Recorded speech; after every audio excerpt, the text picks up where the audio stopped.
ఓ పక్కన మీ ప్రత్యర్థులందరూ ఒక్కటవుతున్నారు, బలహీనతలన్నిటి పక్కన పెట్టి బలోపేతం అవుతున్నారు. మీరేమో బీసీ మంత్రమని, శెట్టి బలిజ మంత్రమని, ఉన్నటువంటి సిట్టింగ్ ఎమ్మెల్యేలను తీసేసి సిట్టింగ్ ఎంపీలను తీసేసి బలమైనటువంటి నాయకుల్ని, బలమైన అభ్యర్థుల్ని పక్కన పెడుతున్నారు. వీటి ఇంపాక్ట్ మీరు తప్పు చేశామని రేపు పొద్దున పశ్చాత్తాపడబోతున్నారా? సాయి గారు, ముందుగా మీకు అలాగే ప్యానెల్లో ఉన్న సభ్యులకి, వీక్షకులందరికీ కూడా శుభ సాయంత్రం అండి. సాయి గారు, ఒకటే విషయం, ఇక్కడ జగన్మోహన్ రెడ్డి గారు ఇక మీరు చెప్పినట్టుగా బలమైన అభ్యర్థి అంటే ఎవరు? డబ్బులున్న వాళ్ళైనా బలమైన అభ్యర్థులు? డబ్బు కులం. బలమైన అభ్యర్థి అంటే ప్రజల్లో వాళ్ళ సామాజిక వర్గం బలంగా ఉన్న వాళ్ళని అక్కడ నిలబెట్టి వాళ్ళ మెజారిటీ సామాజిక వర్గ మనోభావాలని మనం దెబ్బతీయకుండా వాళ్ళ మనోభావాలని గెలిపించేలా ఒక అభ్యర్థిని, బలమైన అభ్యర్థిని నిలబెట్టిన వాళ్ళే బలమైన అభ్యర్థులు అవుతారు. ప్రజలకు మేలు చేయాలి అనే తపన ఉన్న వాళ్ళు తప్పి మాత్రమే బలమైన అభ్యర్థులు అవుతారు. కానీ డబ్బులు ఉన్న వాళ్ళే బలమైన అభ్యర్థులు అవుతారు అంటే అది ప్రజలకి బాగా ఏదో చెయ్యాలని ఉంటది కాబట్టి మీకు ఇస్తారా?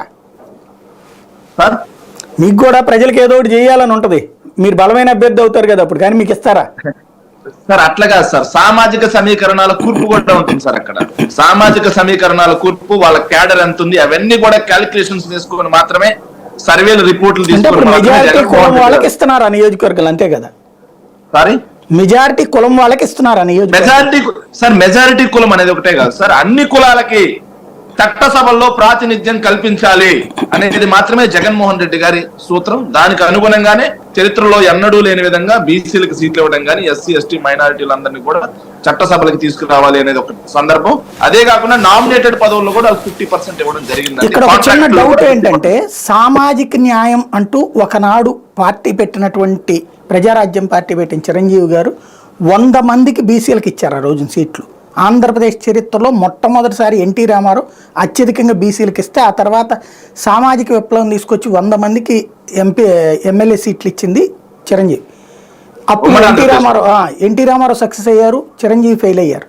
అంటే ఆ తర్వాత కాలంలో ఫెయిల్ ఎక్కువ అవుతూ వచ్చింది ఈ సామాజిక న్యాయ సూత్రం. ఈ దఫా మీరు ఎలాగూ పోతామన్న ఉద్దేశంతో అట్లా ఇచ్చి మేము బీసీలకు న్యాయం చేశామనుకుంటున్నారా?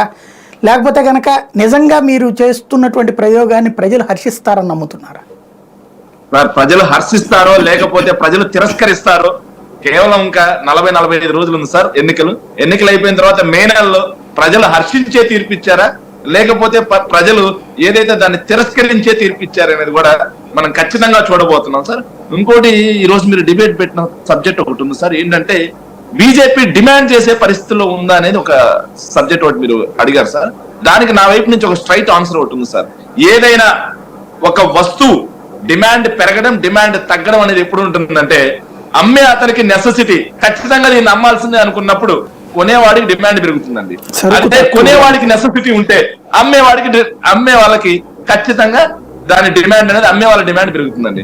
కానీ ఇక్కడ దరిద్రం ఏంటంటే సార్, ఏపీ రాజకీయాల్లో 39% ఓట్ షేర్ ఉన్న అతనికి 0.8% ఓట్ షేర్ ఉన్న అతనితో మధ్యలో పొత్తు వరకు కుదిరిస్తున్నారంటే 5.8% ఓటు ఉన్న అతను వచ్చేసి ఖచ్చితంగా 0.8% వాళ్ళు అతనితో పొత్తు అక్కర్లేదు అది అని చెప్పి తిరస్కరించినా సరే 5.8% అతను 39% వాళ్ళు ఇబ్బందుల్లో ఉన్నారు, ప్లీజ్ దయచేసి మీరు సహకరించండి అని చెప్పి 0.8% వాళ్ళ దగ్గరికి వెళ్ళడం తోటి ఖచ్చితంగా బీజేపీ డిమాండ్ చేసే పరిస్థితిలోనే ఉంది.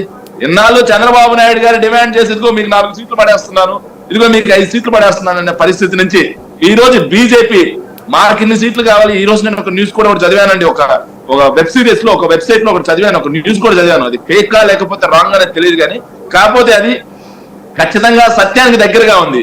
బీజేపీ పవన్ కళ్యాణ్ ని అలాగే చంద్రబాబు నాయుడిని ఇద్దరిని కూడా ఎంపీలుగా పోటీ చేయించి ముందుకు తీసుకెళ్లాలని, దానిలో భాగంగానే మొన్న విష్ణువర్ధన్ రెడ్డి గారు బీజేపీకి సంబంధించిన వ్యక్తి మాత్రమే ఆంధ్రప్రదేశ్ లో ముఖ్యమంత్రి అభ్యర్థిగా ఉంటారు కూటమి నుంచి అని చెప్పి ఆయన వ్యాఖ్య చేయటం, అలాగే నిన్న భువనేశ్వరి గారు మీ పార్టీలో మాట్లాడుతూ ఉంటది, ఏ పార్టీ వెబ్సైట్ అనేది కాదు సార్, అలాంటి వాళ్ళే సత్యం లాగా భ్రమింపజేస్తున్నారు అంతే.